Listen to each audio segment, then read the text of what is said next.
தினம் ஒரு ஜெபம் என்கிற ஜெப வேலைக்கு நேராக இயேசு கிறிஸ்துவின் நாமத்தினாலே உங்களை வாழ்த்தி வரவேற்கிறேன். இன்றைய நாளுக்குரிய வசனம் ஏசாயா தீர்க்கதரிசன புஸ்தகம் 54வது அதிகாரம் வசனம் 13. உன் பிள்ளைகள் எல்லாரும் கர்த்தரால் போதிக்கப்பட்டிருப்பார்கள், உன் பிள்ளைகளுடைய சமாதானம் பெரிதாயிருக்கும். நாம் யாவரும் கண்களை மூடி தேவனை நோக்கி ஜெபிப்போம். எங்களை நேசிக்கிறதான நல்ல தகப்பனே, இந்த நாளுக்காக ஸ்தோத்திரம். கர்த்தர் கொடுத்த புதிய நாளுக்காக நாங்கள் நன்றியோடு உம்மை ஸ்தோத்தரிக்கிறோம், உம்மை துதிக்கிறோம் ஆண்டவரே. இந்த கால வேளையில தேவனை துதிக்கிறோம், போற்றுகிறோம், வணங்குகிறோம், தேவனை ஆராதிக்கிறோம், தேவனை உயர்த்துகிறோம் ஆண்டவரே. அப்பா, இந்த நாளில் கர்த்தர் எங்களுக்கு கொடுத்த வார்த்தையின்படி ஆண்டவரே, எங்களுடைய பிள்ளைகள் எல்லாரும் கர்த்தரால் போதிக்கப்பட்டு இருக்கத்தக்கதான கிருபையை தாங்க. நான் உனக்கு போதித்து என்ற வார்த்தையின்படி சுவாமி, இன்றைக்கு ஆண்டவரே குடும்பத்தில் இருக்கிற எல்லா பிள்ளைகளையும் கர்த்தர் போதிக்கும்படியாய், கர்த்தருடைய ஆலோசனை பிள்ளைகளுக்கு இருக்கும்படியாய் நான் ஜெபிக்கிறேன் ஆண்டவரே. ஆம் ஆண்டவரே, வாலிப பிள்ளைகளை, சிறு பிள்ளைகளை வைத்திருக்கிற பெற்றோருக்காக பாரத்தோடு ஜெபிக்கிறேன் சுவாமி. ஆம் ஆண்டவரே, அவர்கள் எல்லாரும் கர்த்தரால் போதிக்கப்பட்டு இருக்கட்டும் ஆண்டவரே. ஆண்டவரே, உலகத்தின் மக்களால் அவர்கள் போதிக்கப்பட்டு இருக்க வேண்டாம் ஆண்டவரே. பொல்லாத சிநேகிதர்களாய் போதிக்கப்பட்டு இருக்க வேண்டாம் சுவாமி.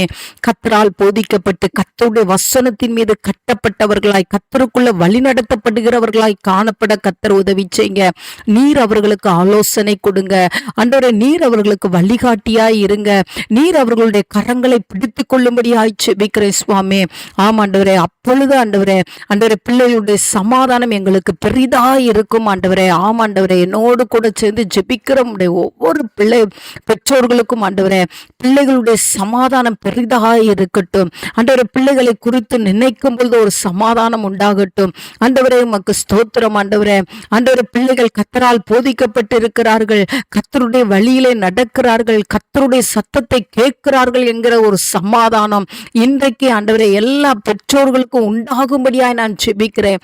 ஆமாண்டவரே, உமக்கு ஸ்தோத்திரம் ஆண்டவரே. பிள்ளைகளை குறித்திருக்கிற கலக்கங்கள் ஆண்டவரே, பிள்ளைகளை குறித்திருக்கிற மன வேதனைகள், துக்கங்கள், பாரங்கள் எல்லாம் அகற்றப்பட்டு சுவாமி, பிள்ளைகள் ஒவ்வொருவரும் கர்த்தரால் வழி நடத்தப்பட்டு இருக்கவும் ஆண்டவரே, பிள்ளைகளை குறித்த சமாதானம் பெற்றோர்களுக்கு பெரிதாய் இருக்கவும் கர்த்தர் இன்றைக்கு நீங்க உதவி செய்றீங்க. நன்றி கர்த்தர். அந்த நல்ல கிருபையை ஊற்றுகிறபடினால் நன்றி.